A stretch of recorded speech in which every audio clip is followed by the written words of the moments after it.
Continuando entonces, damos la bienvenida, ¿cierto?, a este podio, a la señorita Carla Bravo, del Observatorio de Violencia Obstétrica, quien nos presentará acerca de los desafíos en salud sexual y salud reproductiva.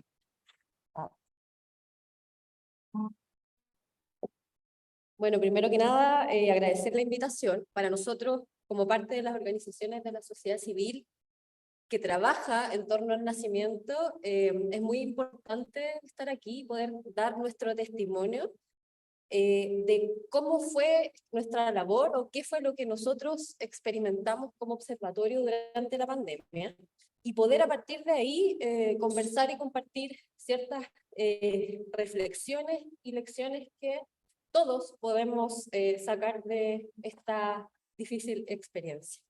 Quizás para partir, contarles un poquitito que nosotros como observatorio somos una fundación que se gesta en el año 2014 y cuyo objetivo principal es poder visibilizar una temática que en ese momento, ahora ya no tanto por suerte, era una temática de la cual no se hablaba mucho, que era la violencia ginecobstétrica. El término mismo todavía, lamentablemente, tanto en Chile como en otros países, ha sido cuestionado e incluso negado. El caso de España quizás es paradigmático en este sentido, ustedes ya lo deben conocer. La fundación se forma por un grupo heterogéneo, además de profesionales, donde hay antropólogas, psicólogas, abogadas, psicólogos, matrones, etcétera. Y últimamente, y gracias a la pandemia, la verdad es que los colaboradores aumentaron mayoritariamente en el ámbito suyo, de la matronería. Y se incorporaron al equipo, un equipo importante de matronas principalmente, que nos apoyan en esta importante labor. Quizás partir contándoles que, bueno, el observatorio si bien se crea en el año 2014, en el año 2020, cuando se inicia la pandemia, estábamos relativamente quietos, sin mucho movimiento. Y la fundación se activa gracias a partir de la serie de denuncias que empezamos a recibir, tanto de mujeres, familiares, pero también de parte de profesionales del ámbito de la salud que empiezan a nosotros a pedirnos que actuemos y que hagamos algo en torno a la ausencia absoluta de respuesta de cómo enfrentar esta situación de la pandemia en el ámbito precisamente del nacimiento. Es así como nosotros de alguna manera nos reactivamos y empezamos a levantar todas las alertas en base a principalmente estas tres denuncias inicialmente, que eran las que recibíamos con mayor frecuencia, que era la suspensión del acompañamiento, la separación madre-hijo, que era bastante frecuente, y la obstrucción de la lactancia materna. En los primeros meses de la pandemia recibíamos muchas denuncias, tanto por los canales virtuales como directamente a través de correos electrónicos a directores de la fundación que tenían contacto con distintos gestores en distintas instituciones de salud, en donde nos denunciaban tanto bueno, la existencia en el fondo de impedimentos que no se encontraban justificados, y por otro lado también nos hacían presentes ciertos protocolos que se trataban de instalar internamente y que evidentemente lo que generaban era un desmedro en los derechos de las mujeres. Un caso paradigmático que me interesa comentar acá, porque es algo que salta durante la pandemia, pero que de alguna manera uno puede observar que venía siendo problemático desde antes de la pandemia y que se mantiene hasta la actualidad, es el caso, por ejemplo, de Talca y una institución, una clínica, en donde a las mujeres se las obligaba a parir solo por cesárea. Recibimos no una, 3, 4, 5 denuncias en un periodo breve de tiempo de mujeres que acudían a la clínica y a las que se les señalaba que necesitaban o sea, no que se necesitaban, que se les exigía programar una cesárea porque por la pandemia era la única manera en que podían tener su parto en esa institución.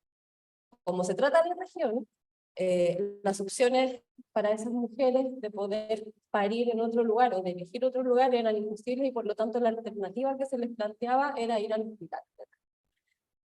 Eso levantó, por supuesto, nuestras alertas en su momento. Se intentó nos intentamos poner en contacto con la gente de la clínica y obviamente era negado. Sin embargo, no teníamos pocas denuncias en torno a eso. Después de pasado el primer año de pandemia, una organización de Talca logró obtener los datos respecto de la atención de esa clínica. Y durante la pandemia, la tasa de cesárea llegó en algún momento al 97%. Es decir, prácticamente las mujeres que podían parir con un parto vaginal eran aquellas mujeres que llegaban en fase activa de parto y que necesariamente tenían que ser atendidas por un tema de urgencia, digamos, ¿no? Pero esa era la realidad que nosotros conocimos, y pongo este ejemplo porque es un ejemplo dentro de lo que ocurrió en todo el país, pero esto se replicó en distintos lugares, en distintas magnitudes.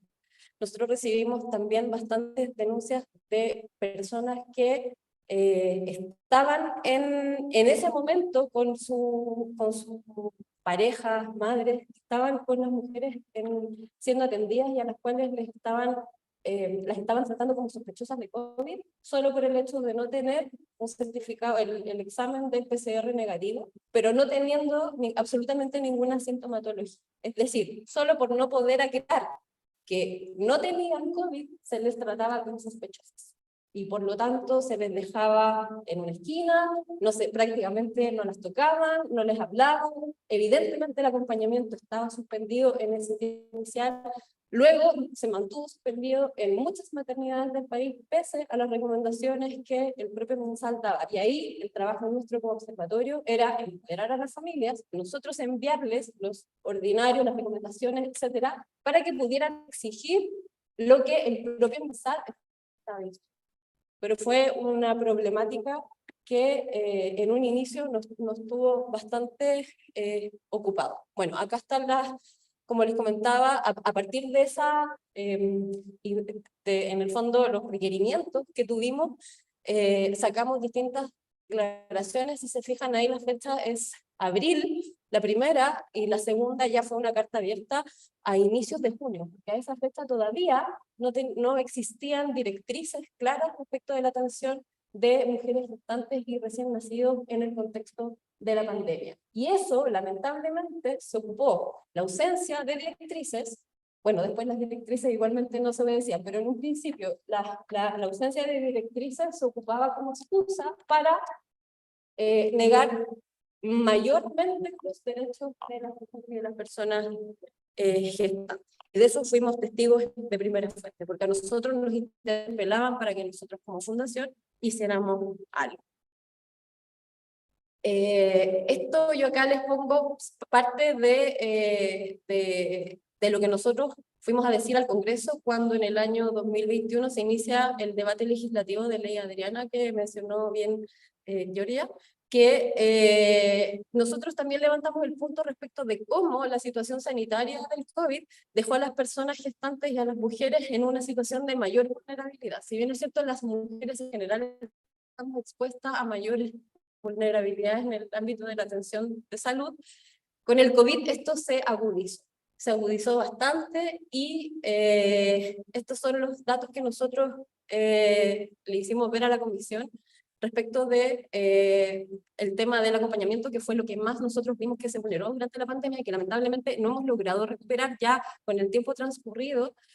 Todavía no logramos volver a los índices que teníamos pre-pandemia, y eso también es un problema, y como veremos al final de la exposición, uno de los desafíos que yo creo que también tenemos, ¿no? Como ver, sacar un poco la foto de qué situación teníamos en cuanto al avance en materia de la protección de las mujeres y los recién nacidos antes de la pandemia, cómo esto se agudiza durante la pandemia y cómo es que ahora que la pandemia ya se acaba, todavía no logramos volver a lo que teníamos antes. Y ese es, diría yo, un piso desde donde deberíamos tratar de proyectar nuestros avances. Pero siempre mirando en el fondo cómo esto llegó a un fondo durante la pandemia, del cual además tampoco se tuvo mucha información, porque evidentemente habían cosas más relevantes, entre comillas, que estaban pasando, que eran en el fondo el tema de las muertes por la pandemia. Pero ahora que esto ya pasó, sí podemos volver a ello, y esa diría yo que es una primera invitación.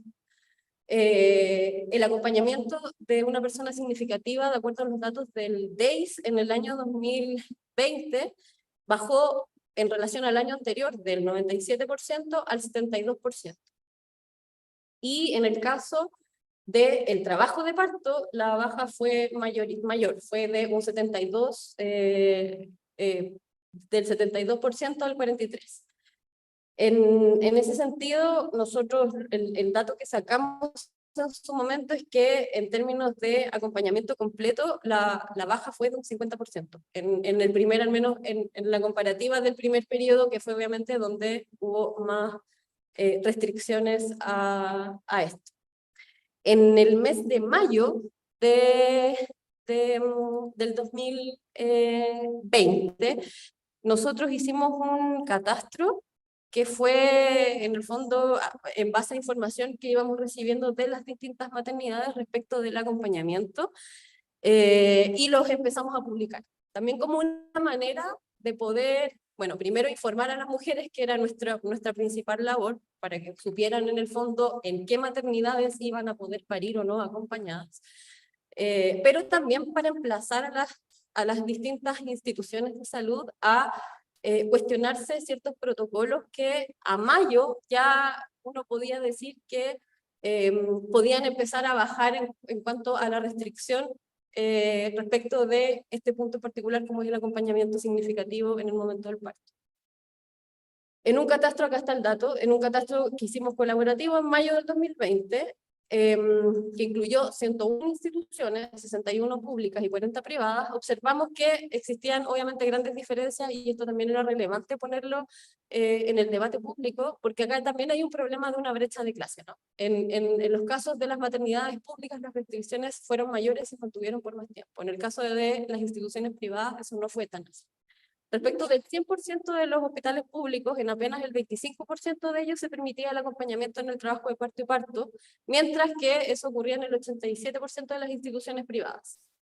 Por su lado, la ausencia de acompañamiento en el trabajo de parto y parto aparece en un 46% de las instituciones públicas, mientras que no había reporte de esa situación en instituciones privadas. Esto generó un problema no menor, y que incluso en algún momento, bueno, luego salieron las recomendaciones y las orientaciones del MinSal a fines de junio de ese año, y hubo una gestante que era abogada y que nos contactó a nosotros como observatorio para comentarnos que ella había ocupado esos ordinarios para presentar un recurso de protección en Temuco, para que asegurar en el fondo que le permitieran parir acompañada. Cuando ya estaba, no me acuerdo en qué semana, pero próxima a que pudiese ser la fecha del parto, ella presenta un recurso de protección en donde señala que desde el hospital le han indicado que ella no va a poder parir acompañada. Y usa ese correo electrónico para decirle a la Corte que en el fondo el hospital no estaba haciendo caso de las recomendaciones que estaban contenidos en los instrumentos que había enviado ya a la Subsecretaría de Salud Pública, a todas las redes asistenciales del país. La Corte le acoge el recurso y ordena al hospital que le respete su derecho a parir acompañada en concordancia con las recomendaciones que estaba haciendo la institución de salud, ¿no? Pero eso fue una pelea que tuvo que dar una gestante, que era abogada, y que tuvo la suerte además de encontrar una corte que entendió y que le dio una dimensión de obligatoriedad a un insumo que jurídicamente en realidad era una recomendación o una orientación. Entonces la corte lo que entiende para proteger a esta mujer, en una sentencia que evidentemente tiene enfoque de género, que eso también hay que destacarlo, es utilizar un insumo que había dado una institución, el Ministerio de Salud en este caso, y decir esto es obligatorio. Independientemente de que jurídicamente, ustedes lo sabrán mejor que yo, las orientaciones y las recomendaciones no son necesariamente obligatorias en el sentido de que son lo que su nombre indica, ¿no? Recomendaciones y orientación.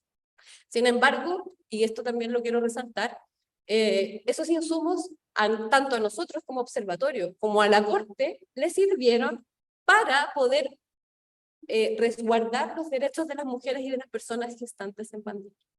Por lo tanto, no hay que nunca restarle valor a ese tipo de insumos, porque en un contexto como este, los criterios aplican y debiesen aplicar en pos del resguardo de derechos y no de la limitación. Y el contexto de la pandemia lamentablemente se utilizó para restringir derechos y restringir más allá de lo que incluso el propio contexto ameritaba. ¿Por qué? Porque, como por aquí alguien lo dijo antes, en general a las mujeres siempre, y en los contextos del nacimiento, siempre son las maternidades lo primero que se sacrifica. Como las camas, el personal se destina a otra cosa, porque el nacimiento pareciera ser que no importa, ¿no? Como no es algo que tengamos que proteger. Para nosotros es lo más importante. O sea, para nosotros como observatorio, nuestro lema es la forma de nacer importa, importa por distintos tipos de razones, importa también por lo que ocurre en las instituciones con ustedes como profesionales que atienden los nacimientos. Para nosotros, cambiar la forma de nacer también es cambiar las experiencias profesionales de todas las personas que rodean el nacimiento. Por lo tanto, proteger tanto la fisiología del parto como una atención respetuosa, una atención donde no solo se considere el aspecto médico, sino que también se considere el aspecto emocional de un momento tan relevante como es el nacimiento, es importante para todos como sociedad. ¿Cómo se va a desarrollar esa relación madre-hijo, la diada? ¿Cómo van a ser esos espacios de trabajo para quienes atienden? Desde el punto de vista de la psicología, la violencia en el contexto del nacimiento no solo afecta a quien la sufre directamente, sino también a todos los que están alrededor. Y eso tiene un nombre, se llama trauma vicario. Y eso lo sufre principalmente la matronería. Por lo tanto, cambiar ciertas prácticas y cambiar la cultura del nacimiento y tomar lo que pasó en la pandemia como una experiencia de la cual tenemos que sacar ese tipo de lecciones, me parece que es uno de los primeros desafíos que tenemos ahora, en el 2023. Acá les pongo un antecedente que no es menor, que es el reconocimiento y este informe que les recomiendo mucho su lectura, que saca el año 2019 la ONU, en donde reconoce la existencia de la violencia ginecobstétrica a nivel mundial. Si bien establece que obviamente las particularidades y la manera en que ésta se desarrolla varía de un lugar a otro, es un fenómeno global y es un fenómeno del cual nos tenemos que hacer cargo y es una violencia de género.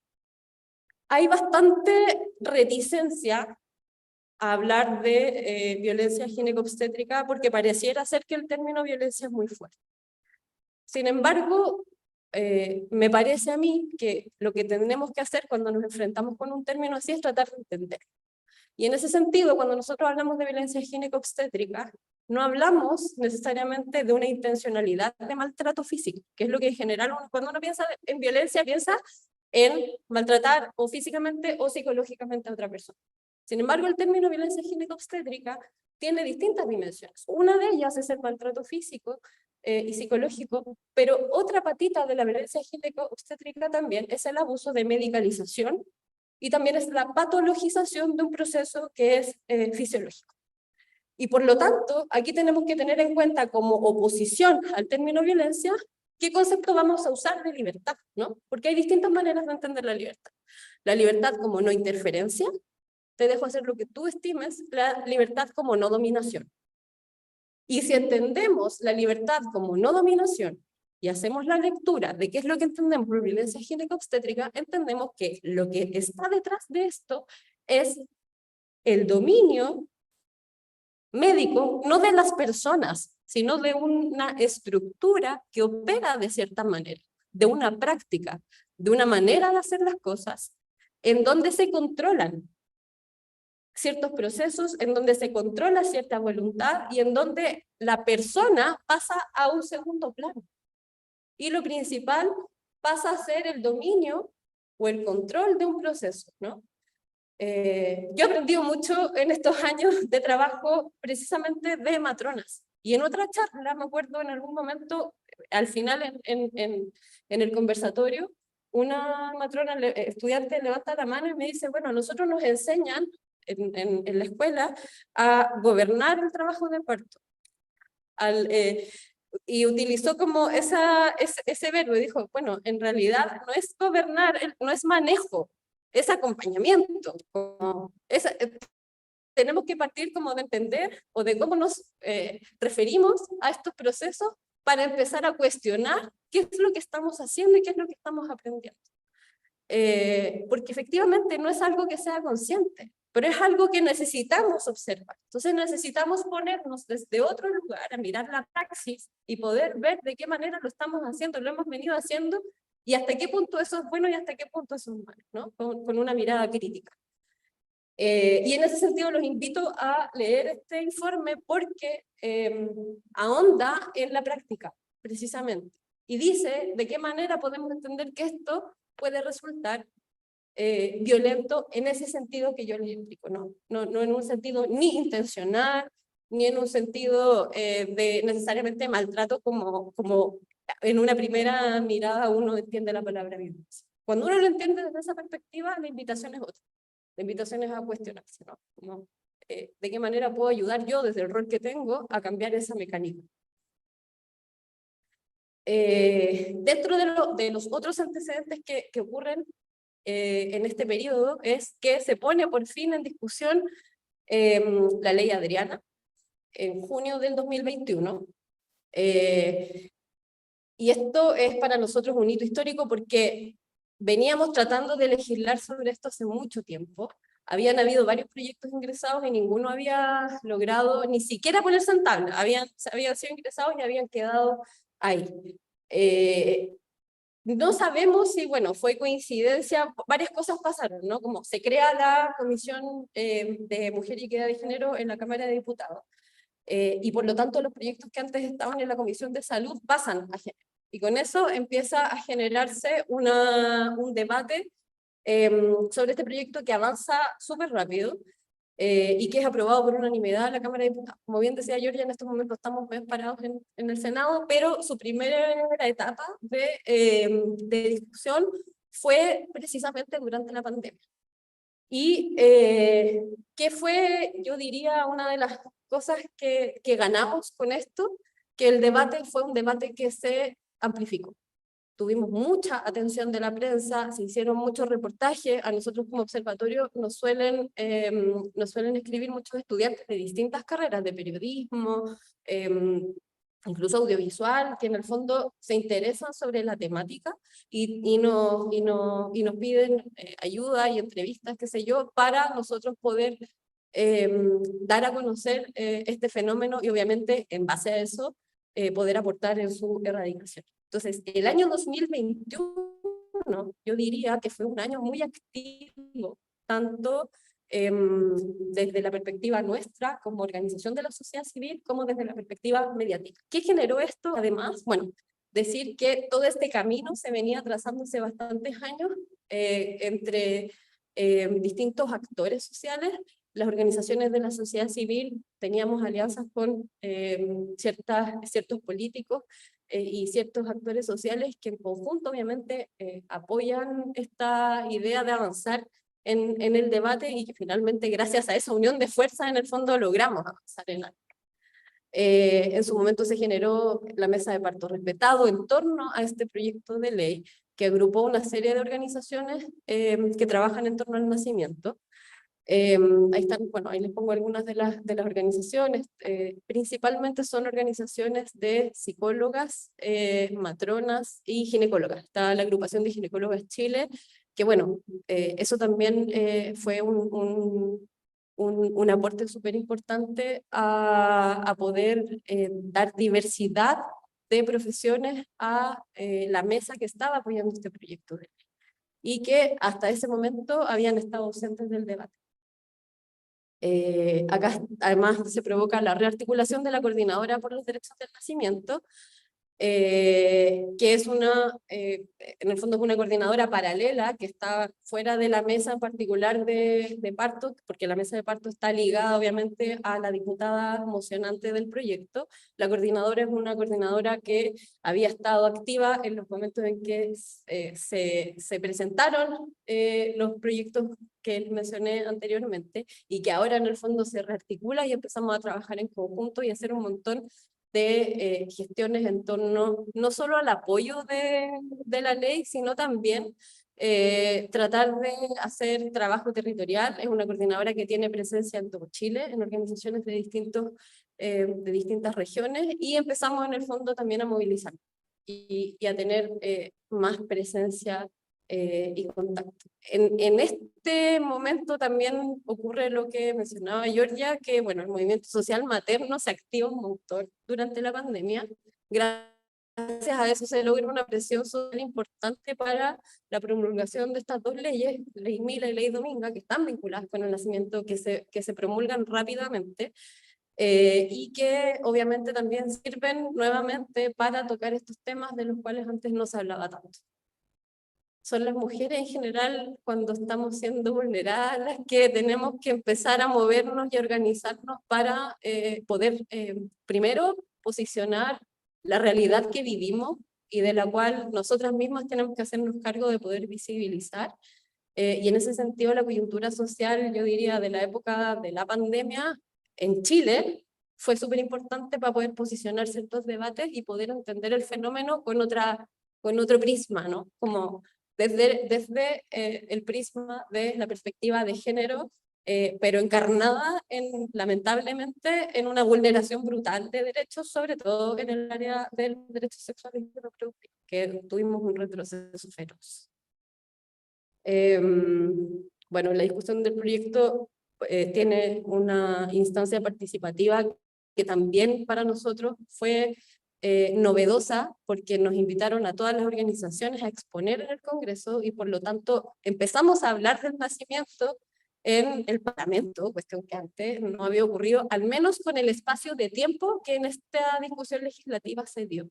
Y con la deferencia que hubo hacia los distintos actores sociales que participamos de esta instancia.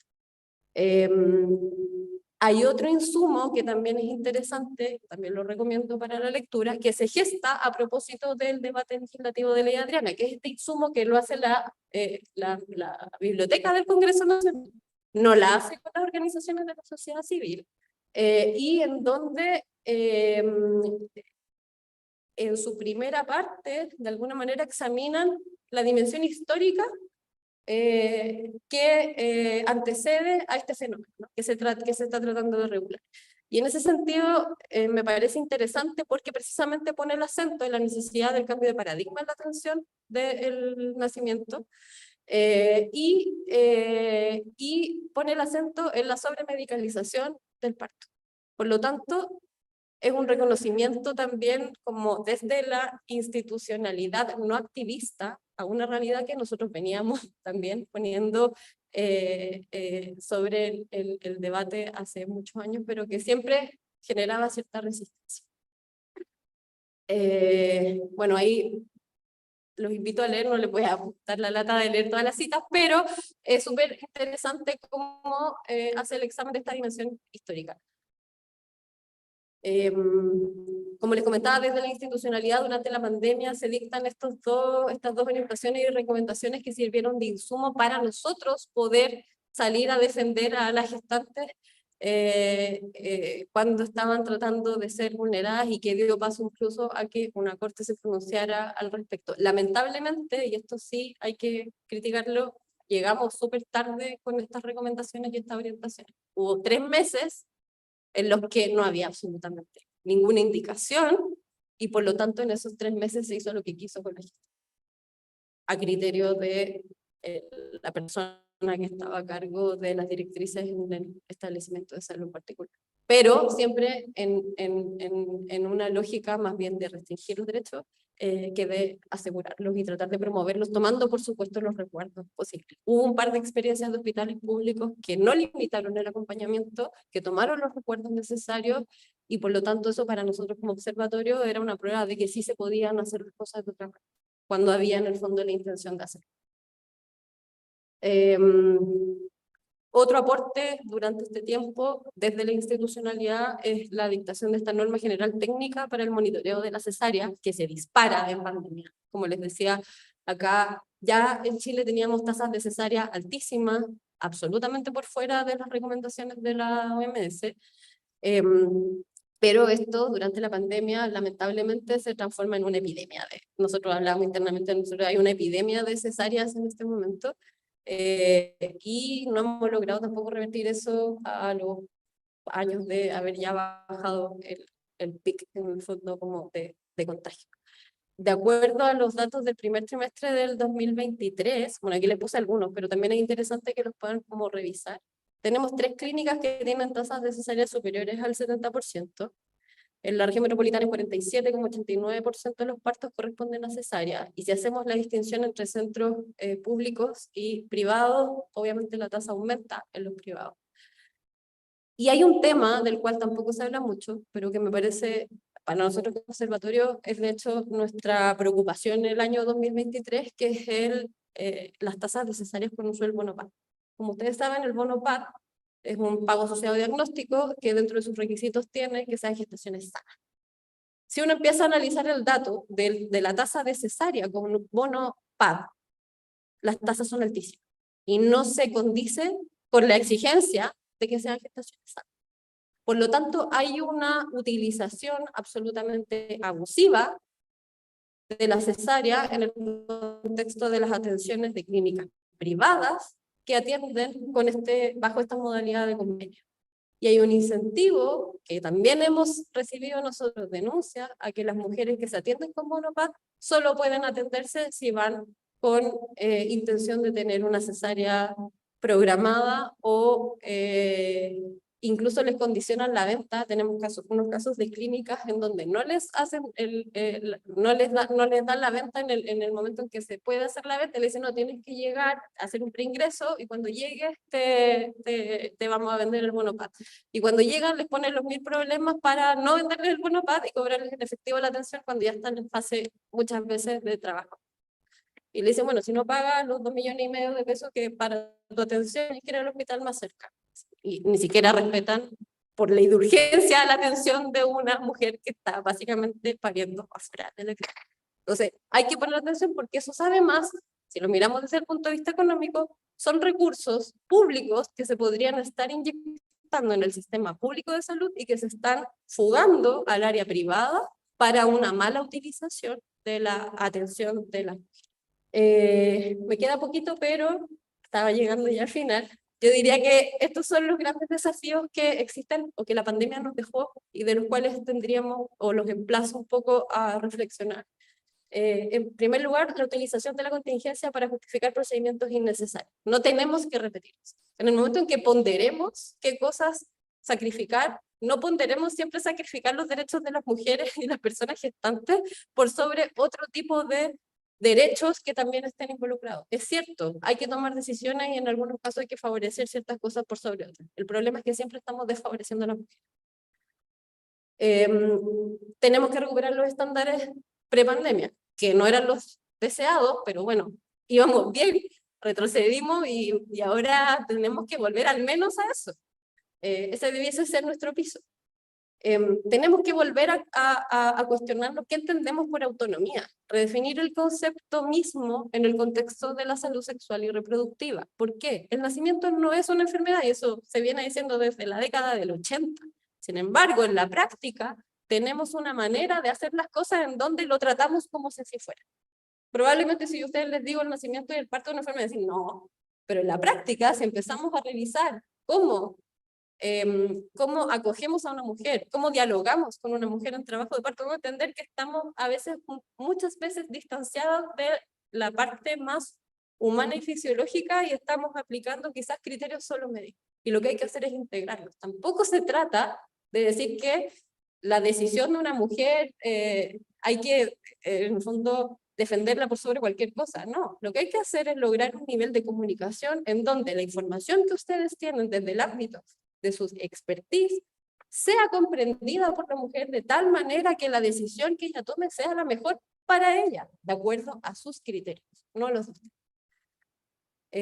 Y en ese sentido, la invitación es a entender la violencia ginecobstétrica desde su dimensión estructural y de género que la configura. Yo sé que suena quizás difícil y que los directamente emplazados cuando se habla de violencia obstétrica son ustedes. Sin embargo, creo que hay que hacer el ejercicio de situarse por fuera de todo esto y mirar esto desde una perspectiva externa y entender esto como una oportunidad, sobre todo de poder generar un mejor diálogo entre ustedes y las personas que atienden, de tal manera que tanto para ustedes como para las mujeres la experiencia sea buena y sea satisfactoria. Muchas veces, y esto se los digo como abogada, que me llegan las denuncias, las mujeres lo único que necesitan es que se les informe de ciertas cosas, que se les pida disculpas si es que no se les informó de manera oportuna, que se les diga que su bebé murió. Hay mujeres que llegan y dicen, estuve sin saber, se llevaron a mi bebé y yo no supe qué le pasó, y no hay información. Y en base a eso empiezan a generar ciertas sospechas, ¿no? Y empieza a enemistarse una relación que tendría que ser una relación de confianza principal. El desafío para mí general, que esto nos pone a todos y que yo diría que debiese mantenerse en el tiempo, es tratar de fortalecer el rol de la matronería y con eso revalorizar su labor tanto social como en el apoyo respecto a las mujeres y personas gestantes. La labor que ustedes tienen es muy importante. Lamentablemente, también por problemas de género, ustedes han quedado en una situación de jerarquía en donde pareciera ser que es menos importante que otras profesiones, pero no es así. Es muy importante. Para una mujer recuerda a su matrona, no recuerda al ginecólogo que la atendió. Por lo tanto, ese vínculo es tan fuerte y es tan importante que hay que cuidarlo. Pero también hay que cuidarlos a ustedes, y para cuidarlos a ustedes, todos tenemos que tratar de conversar y ver qué es lo que podemos hacer para mejorar la práctica y el trabajo en conjunto. No se trata aquí de ponernos en veredas opuestas, sino al contrario, tratar de conversar y entendernos mutuamente.